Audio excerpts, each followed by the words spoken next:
kalian zaman sekarang banyak gak sih perubahannya? Kayak dari pekerjaannya, tingkah laku kita, kayak pokoknya banyak gak sih kayak sejak masuk era digital gitu? Iya, bener banget tuh. Wih, wih, akhirnya nih Kairos dateng. Macet ya, macet. Halo guys, sorry banget nih gue terlambat. Gue habis kerjain tugas kuliah tadi. Ngomong gimana kabar kalian? Kayaknya kita lama banget deh nggak ngobrol. Iya nih, kabar lu gimana? Sehat gak? Baik dong, gue lagi agak banyak kerjain tugas kuliah aja sih. Ngomong-ngomong kalian lagi bahas apa? Kelihatannya serius amat.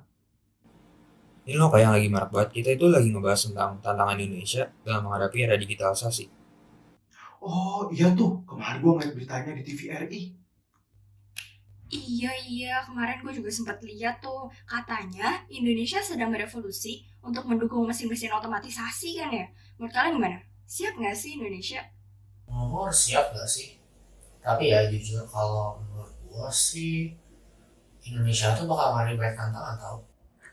Nih, tadi pagi ya, gue tuh ketemu deh artikel yang membahas tentang hal ini. Menarik banget loh. Kalian mau lihat gak? Bentar ya. Nah, ini dia nih guys. Ternyata artikel yang lu share sama gue baca sama nih. Oh, ternyata lo udah baca ya? Menurut gue ya, artikel ini tuh menarik banget loh. Soalnya, artikel ini tuh memaparkan tentang tantangan-tantangan yang mungkin dihadapi Indonesia dalam menyambut era digitalisasi. Oh, yang ini bukan nih. Katanya Indonesia masih memiliki sumber daya manusia yang relatif rendah.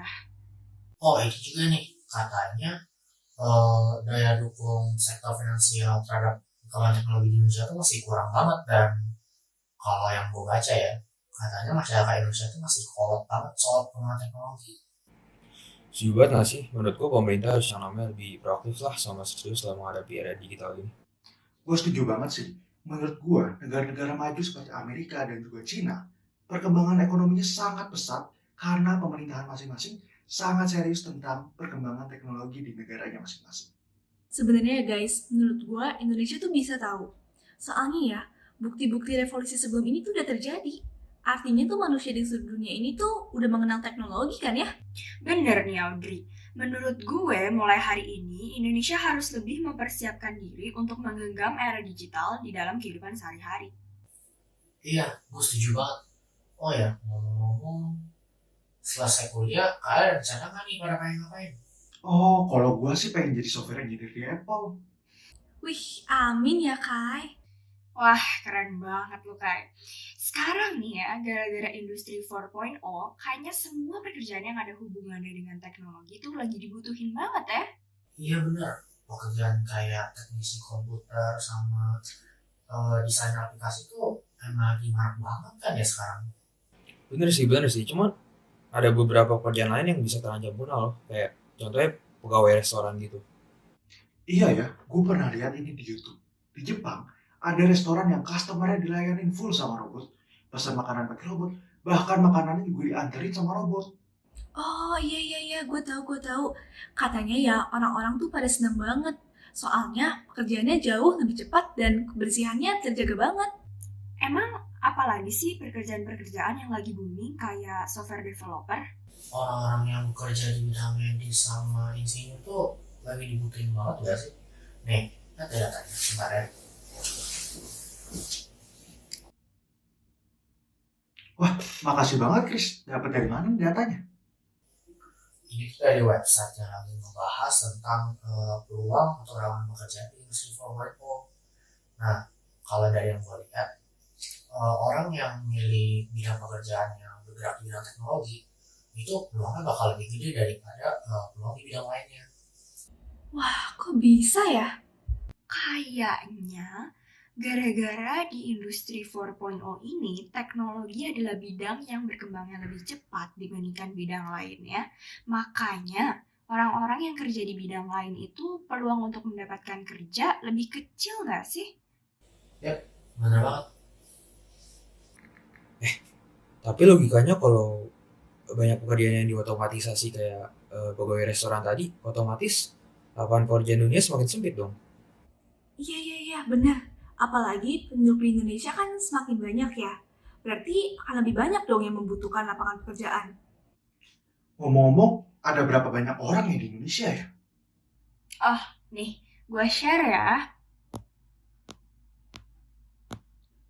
Nah, kalau melihat data statistika dari Pustakom Kemendikbud, sekarang Indonesia terdapat 237 juta jiwa. Berarti semakin banyak orang yang membutuhkan lapangan pekerjaan, tapi lapangan pekerjaan semakin sempit karena adanya otomatisasi. Suara apa tuh? Kenceng banget. Ini earphone gua atau apa dah? Kok kayak ada suara alarm gitu ya? Iya, sorry. Kenceng banget nih alarm gue. Alarm apaan tuh, Nat? Ini rumah gue sempat diinstal alarm anti pencuri gitu. Terus kemarin kan gue pulang malam, jadinya gue nyalain alarmnya, tapi gue lupa matiin. Itu lo bikin sendiri, Nat. Iya, gue bikin sendiri. Wah, susah gak sih Nat bikinnya? Gue pengen deh punya alarm kayak gitu, biar rumahnya tuh berasa aman aja gak sih? Ya gimana cara bikinnya Nat? Penasaran gua. Susah nggak? Enggak sih, semua bahan gue beli dari online, terus tinggal dirangkai dan dimasukin kode Arduino-nya, habis itu selesai. Butuh bahan atau alat apa aja tuh? Pertama, lu butuh Arduino. Gue pakai Arduino Uno R3. Terus lu butuh sensor peer, butuh piezo buzzer, jumper wire, sama yang terakhir itu kabel dari USB ke barrel jack. Oh, ternyata bahannya nggak sebaik yang gua kira ya. Terus, cara bikinnya gimana tuh Nat? Wah, kebetulan banget nih. Sebenarnya ini bagian dari tugas kuliah gue juga sih. Jadi gue sempat bikin video cara ngerangkanya. Kalian mau lihat gak? Mau dong, gue kepo banget. Gue mau lihat dong, penasaran juga gue. Nih, gue share ya.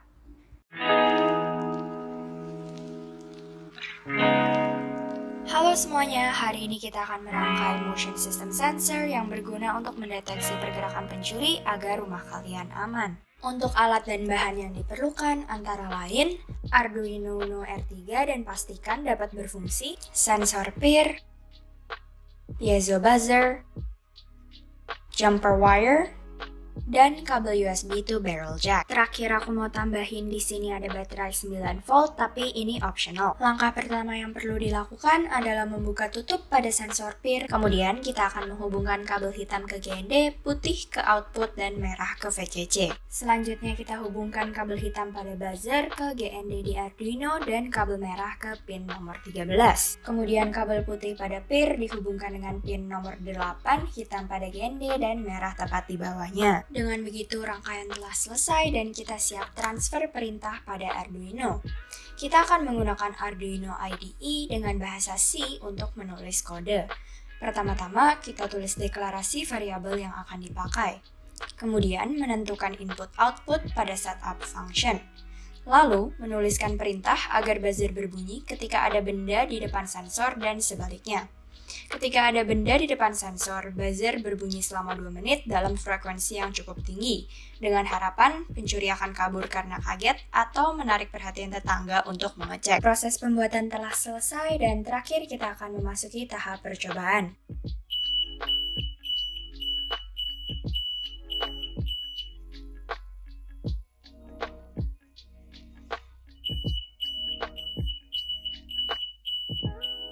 Rangkaian telah berjalan dengan baik dan semoga kalian semua juga bisa coba di rumah. Terima kasih.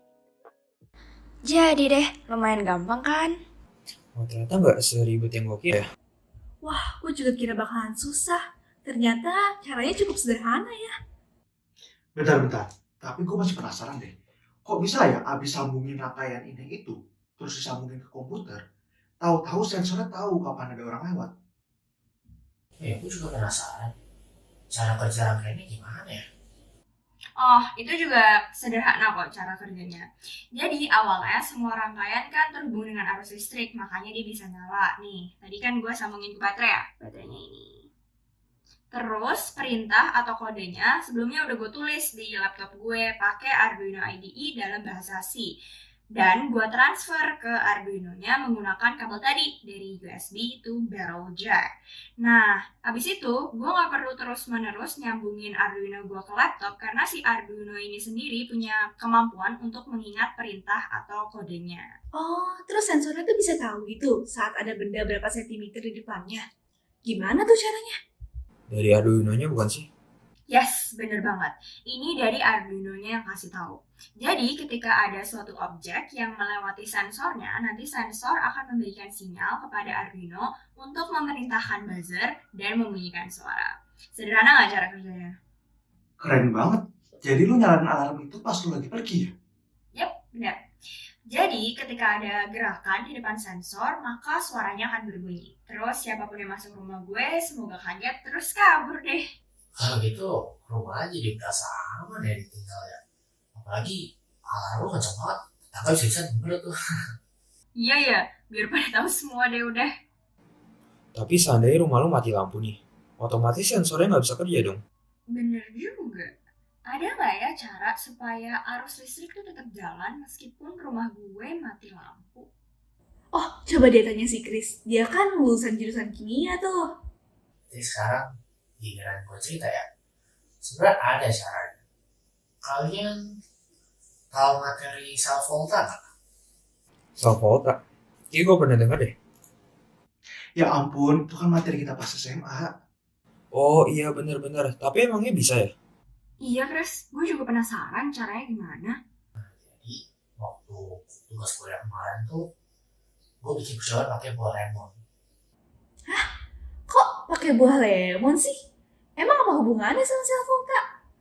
Bisa dong. Jadi buah lemonnya itu bakal berfungsi sebagai larutan elektrolitnya yang nantinya bakal menghantarkan arus listrik. Nah, kalau percobaan kemarin sih gue pakai lempengan tembaga sama seng sebagai elektrodanya. Nah, itu kan baru dihubungin. Nah, gue pakai kabel penjepit buaya untuk menghubungkan elektrodanya. Habis dihubungin, gue hubungin lagi tuh sama LED-nya. Terus nyala deh. Simpel kan? Oh, ternyata bisa kayak gitu. Menarik banget nih. Wah, kapan-kapan gue pengen coba ah. Ikutan, gue juga mau dong. Astaga. Aduh, cincin gue jatuh ke air nih. Kalau ke air, mending cepet diangkat deh, Nat.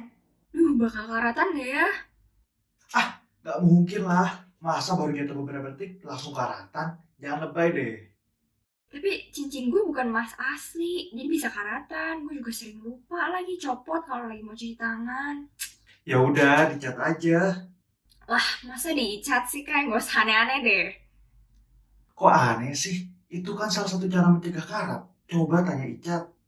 Setahu gue sih gitu, bisa juga dilapisin oleh atau nggak plastik lain. Kok aneh-aneh semua sih caranya? Udah deh, mending gue gak jatuhin. Iya. Hati-hati aja ya, Nat. Cat, kemarin kalau nggak salah lu menang lomba membuat video di jurusan sastra Inggris ya? Seriusan nih? Congrats ya, Chat. Gila, emang videonya ngebahas tentang apa sih? Iya makasih guys, jadi itu kemarin gue bikin kayak video tentang offering help in the era of digitalization gitu. Wih, menarik banget, Chat, pembahasannya. Lihat dong videonya. Oke bentar ya.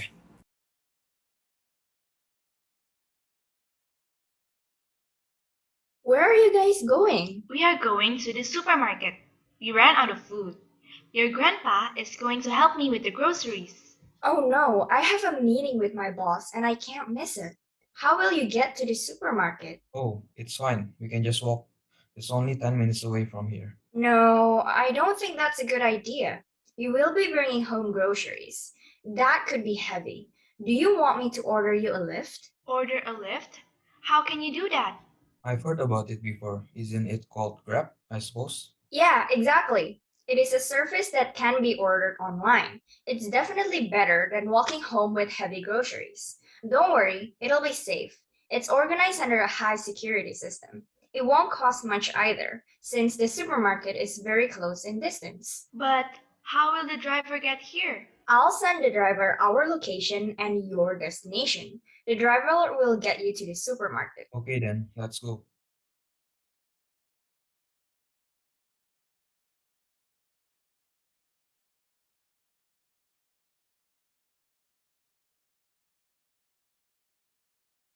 What's this?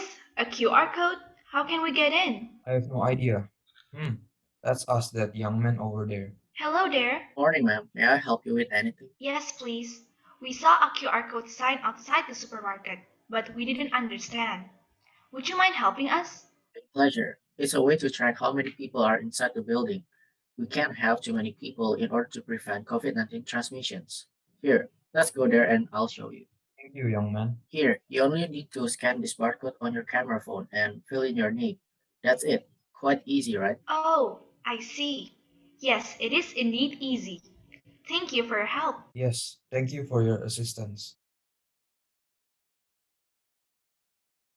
Hi there, do you guys need any help? Thank you for offering, but I think we can manage it. Alright, let me know if you need help with anything. I'll be more than happy to help. Thank you anyways.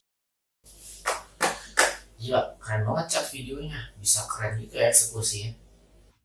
Iya, Cat, lu kelihatan beda banget sama waktu dulu lu di sekolah. Bener juga ya. Ngomongin tentang perbedaan, kehidupan di masa kuliah tuh ternyata beda banget ya dari di sekolah. Kayak baru-baru ini ada teman satu jurusan gue yang kena penyakit menular seksual. Bener-bener beda banget deh dari masa-masa SMA. Nah, itulah mengapa pencegahan terhadap penyakit menular seksual itu penting. Iya, bener banget. Pencegahan penyakit menular seksual tuh harus dimulai dari kita sendiri loh. Baru deh kita nanti bisa membawa pengaruh untuk sekitar kita untuk ikut mencegah penyakit menular seksual. Gue setuju sih, menurut gue yang namanya pencegahan penyakit PMS ini ya tanggung jawab kita bersama, bukan tanggung jawab kita sendiri. Menurut gue ya saling mendukung sama edukasi itu penting. Itu aja sih. Apalagi kita hidup di era digitalisasi yang menawarkan berbagai macam alternatif yang mudah dan juga cepat menawarkan informasi dan konten untuk kita tonton. Semakin berjalannya dunia ke arah digitalisasi, semakin mudah juga informasi untuk kita dapatkan. Oh gitu ya. Jadi salah satu cara paling sederhana sebagai upaya untuk menghindarkan diri kita dari penyakit menular seksual adalah dengan menyaring konten yang kita lihat di dunia maya agar sesuai dengan nilai-nilai ketuhanan kita ya. Benar, selain itu seperti penyuluhan, terus pengendalian diri terhadap pergaulan, bahkan sampai kegiatan untuk mendekatkan diri kita dengan Tuhan itu juga bisa menjadi salah satu cara untuk mencegah penularan penyakit menular seksual tau. Iya nih, betul. Kita juga harus menjaga kesehatan tubuh kita loh. Apalagi kan sekarang lagi masa pandemi seperti ini nih. Betul, setuju banget tuh. Menurut gue kita harus yang namanya punya pola hidup sehat, terutama dengan makanan yang sehat dan bergizi. Ngomongin makanan yang sehat, kemarin gue sama Natasha berhasil nanam bayam loh guys. Nanti kalau udah jadi banyak, kita bagi-bagi ya. Wih, asik banget. Emangnya gampang ya nanam bayam?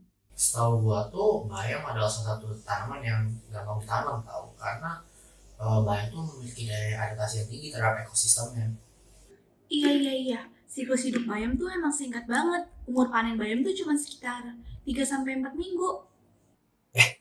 Emangnya ada faktor apa aja ya pas lagi nanam bayam? Soalnya gue pengen coba nih kayak nanam bayam.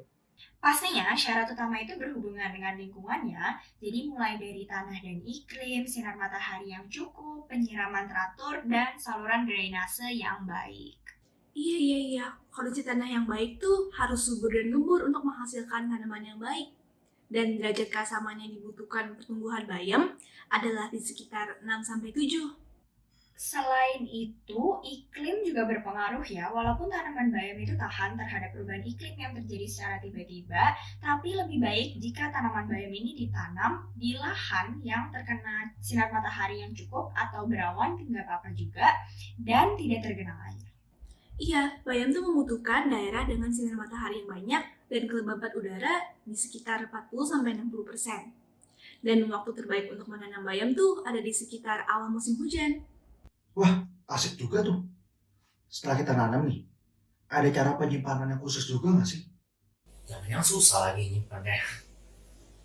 Emang kata siapa susah? Yang penting bayamnya itu jangan ditaruh di tempat yang terpapar sinar matahari secara langsung supaya bayamnya nggak rusak. Oh gitu. Wih, oke. Nanti gue coba deh nanam bayamnya. Ngomong-ngomong, perkuliahan kalian gimana? Pada seru kan? Wah, seru banget dong, banyak teman baru. Bener, apalagi universitas gua ada ngadain exchange student di semester ini. Wih, keren banget Kai. Dari mana aja nih emangnya? Banyak banget. Ada yang dari Jepang, Kanada, Australia, terus pokoknya masih banyak banget lah ya. Wih, seru banget tuh kayaknya. Apalagi dari situ kita bisa mengenal budaya mereka. Kalau universitas gue sendiri sih nggak ada program exchange student ya, tapi dari muridnya aja udah beragam banget. Ada dari Sabang sampai Merauke pun juga ada tau. Terus lu pada gimana? Temenan gak sama mereka? Gua sih lumayan deket sama Mark. Dia dari Kanada. Gimana tuh ceritanya? Awalnya sih dia pemalu gitu ya. Akhirnya gua sama teman-teman ngajak dia ngobrol aja. Ternyata orangnya seru, baik lagi. Menarik banget ya. Dari dulu gue tuh pengen deh punya temen orang luar. Soalnya gue tuh penasaran deh, budaya mereka tuh gimana sih? Sebenarnya nggak usah jauh-jauh tau. Dari negara kita aja udah multikultur banget. Dari kuliah gue sadar kalau budaya kita tuh beragam banget. Iya tuh, menurut gua masyarakat Indonesia masih perlu yang namanya meningkatkan sifat multikulturalisme. Menurut gua masih banyak orang yang suka ngejudge, ngata-ngatain tentang budaya orang lain padahal mereka nggak tahu budaya itu sebenarnya apa. Sering juga terjadi ini di media sosial ya. Iya, gue jadi keinget deh, dulu tuh sempet diajarin satu kitab Roma 14 ayat 19 yang mengajak kita untuk mengajarkan apa yang membawa damai sejahtera dan saling membangun. Kalau dipikir-pikir, relate banget ya sama kehidupan kuliah kita. Nah, bener banget tuh. Kita harus banget menerapkan sifat multikulturalisme di kehidupan kita demi menjaga keutuhan bangsa Indonesia yang sudah diperjuangkan oleh tokoh nasional di masa lampau. Setuju, kita perlu tetap bersatu demi menghormati jasa para pahlawan yang telah berusaha mempertahankan keutuhan Indonesia sebelumnya. Gue juga setuju banget. Seperti yang dilakukan Jenderal TNI Gatot Subroto yang sudah memperjuangkan Indonesia dari ancaman-ancaman separatis. Betul, beliau sudah berhasil menumpas pemberontakan-pemberontakan yang terjadi di tanah air, seperti pemberontakan PKI di Madiun 1948, pemberontakan DITII, dan PRRI Permesta. Oh iya, gue ingat tuh. Meskipun pada waktu itu pemerintah kolonial memberikan larangan untuk tidak bergaul dengan rakyat, tapi beliau itu tetap solider dan tetap peduli pada rakyat. Dia menciptakan integrasi yang tadinya tuh tertutup antara rakyat dengan tentara. Bener sih, mungkin tanpa beliau kita nggak bisa ngerasain integrasi yang kita miliki saat ini. Ngomong-ngomong tentang kemerdekaan, kalian sadar nggak sih kalau IPTEK itu sudah dimanfaatkan semenjak awal era kemerdekaan bangsa Indonesia? Udah jelas dong, Kai. Namun, sayangnya pada masa kemerdekaan, Indonesia masih tertinggal jauh di perkembangan ipteknya. Dan hal ini disebabkan oleh terbatasnya pendidikan untuk mengakses ilmu dan teknologi pada saat itu. Iya, betul. Selain itu ya, kurangnya keinginan dari pemerintah Indonesia karena adanya penguasaan dari pihak kolonial tuh juga berpengaruh loh. Dan tidak ada inovasi yang berarti di dalam masyarakat juga berpengaruh pada lambatnya perkembangan iptek bangsa Indonesia. Untungnya setelah kemerdekaan Indonesia itu berhasil diraih, pemerintah tuh langsung evaluasi dan menyekolahkan para pejuang bangsa sehingga mereka mendapatkan ilmu untuk memajukan iptek bangsa Indonesia. Betul tuh. Karena itu Indonesia bisa gunain teknologi yang lebih canggih. Contohnya kayak telepon, televisi, radio, dan itu pun udah digunakan secara luas. Rasanya zaman kita udah beda banget ya. Iya benar, di setiap sudut kayak banyak banget perubahan. Dan menurut gue, ini faktor terbesarnya karena teknologi sih. Iya, setuju banget. Karena perkembangan iptek yang sangat pesat ini, hukum di Indonesia tuh sampai berubah deh. Berubah itu maksudnya gimana itu? Kayak hukum sekarang yang bisa berevolusi, Chad. Nah, setuju banget gue sama si Yodri. Jadi maksud tuh gini, Chan. Jadi sekarang, hukum itu juga ada di bidang iptek loh. Kayak ini bukan sih? Sekarang tuh ada hukum yang melawan kejahatan cyber di internet. Nah, iya benar. Jadi, pemerintah tuh sekarang mengeluarkan hukum yang melindungi korban dari cybercrime. Iya, gue tahu tuh. Saat ini, regulasi yang digunakan sebagai hukum dasar atas kasus-kasus cybercrime adalah Undang-Undang Nomor 11 Tahun 2008 tentang Informasi dan Transaksi Elektronik. Oh, baru tahu ya. Ternyata ada ya UU ITE mengenai cybercrime. Semoga aja dengan adanya UU ITE ini diharapkan bisa melindungi masyarakat pengguna teknologi informasi di Indonesia. Bener-bener. Hal ini penting banget loh. Ingat yang namanya pengguna jumlah internet tuh semakin banyak tiap tahun. Oh, ini juga nih. Hukum juga bilang kalau perbuatan seperti penggelapan, pemalsuan, pemberian informasi melalui komputer yang merugikan pihak lain dan menguntungkan diri sendiri juga dapat dipidana. Oh gitu, paham-paham. Halo? Iya, kenapa? Oh, astaga. Yaudah, oke. Gue kerjain sekarang deh ya. Oke, bye. Guys, sorry banget. Gue ada tugas yang deadline-nya hari ini. Gue harus kerjain sekarang. Gue pergi duluan ya. Kapan-kapan kita reunian lagi. Bye-bye. Ya ampun, gue kelupaan. Habis ini gue ada kelas lagi guys. Gue mau siap-siap dulu ya. Ih, Dri, kok bisa samaan gitu sih? Gue juga tetap abis ini ada kelas. Iya nih, kita kasihkan ngobrol banget sampai kelupaan waktu. Ya udah, gue leave duluan ya. Bye Ya, bye. bye-bye. Bener Kai, udah jam segini. Gue udahan dulu ya, ada kerja kelompok yang lain. Bye-bye. Bener-bener ya, gue yang masuk terakhir, gue juga yang ditinggal terakhir di sini. Ya udahlah,